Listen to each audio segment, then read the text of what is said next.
श्रीमद् भागवत गीता में भगवान कृष्ण के ज्ञान का वर्णन है।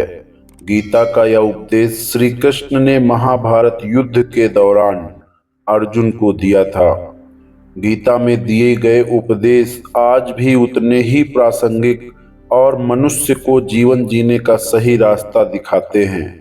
गीता के वचन को जीवन में अपनाने से व्यक्ति खूब तरक्की करता है। गीता ही एकमात्र ऐसा धर्म ग्रंथ है जो मनुष्य को जीना सिखाता है। गीता जीवन में धर्म, कर्म और प्रेम का पाठ पढ़ाती है। गीता संपूर्ण जीवन दर्शन है और जो इसका पालन करता है वह सर्वश्रेष्ठ है। भगवत गीता न केवल अर्जुन को बल्कि इस धरती पर रहने वाले हर मनुष्य को जीवन का पाठ पढ़ाती है। हर व्यक्ति को भागवत गीता से बहुत बातें सीखनी चाहिए। गीता में कृष्ण कहते हैं कि जब समय सही होता है तो भगवान आपको सही लोगों से मिलवाते हैं। ऐसे लोगों की वजह से ही आप अपने जीवन में आगे बढ़ते हैं। श्लोक के बोल कहते हैं कि प्यार का मतलब किसी को पाना नहीं बल्कि उसमें खो जाना है। श्री कृष्ण कहते हैं कि प्रेम में त्याग करना पड़ता है। प्रेम कोई छीनने या वापस लेने की चीज नहीं है बल्कि प्रेम त्याग है। किसी भी व्यक्ति से ज्यादा लगाव ना रखें क्योंकि अधिक मोह हानिकारक होता है। बहुत अधिक लगाव व्यक्ति को अपेक्षा की ओर ले जाता है और वही अपेक्षा दुख का कारण बन जाती है।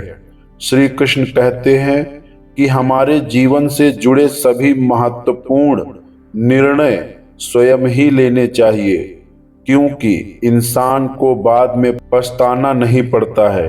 भले ही आपका निर्णय गलत हो या आपके अनुभव को बढ़ाता है। गीता में कहा गया है कि व्यक्ति को तामसिक और असंयमित भोजन से दूर रहना चाहिए।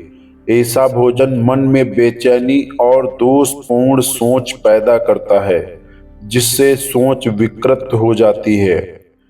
गीता में श्री कृष्ण भगवान यह भी कहते हैं कि चाहे आपके साथ कितना भी छल किया जाए, भगवान का आशीर्वाद आपसे कोई नहीं छीन सकता।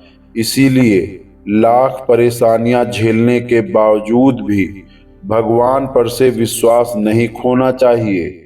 भागवत गीता में श्री कृष्ण ने यह भी कहा है कि जिसे बदला नहीं जा सकता उसे स्वीकार कर लेना चाहिए। इसकी सहायता से मनुष्य अपना जीवन सुखपूर्वक जी सकता है। खुश रहने का मूल मंत्र है उस चीज पर काबू पा लेना जो आपके नियंत्रण से बाहर है। इसका फल ईश्वर पर छोड़ देना चाहिए क्योंकि समय से पहले किसी को कुछ नहीं मिलता। आपके भाग्य में जो लिखा है उससे ज्यादा आपको कुछ नहीं मिलता। सुख हो या दुख हो, मन में संतोष रखो क्योंकि यही तो है जो तुम्हें लेना है। इससे आपको कभी कोई नुकसान नहीं होगा।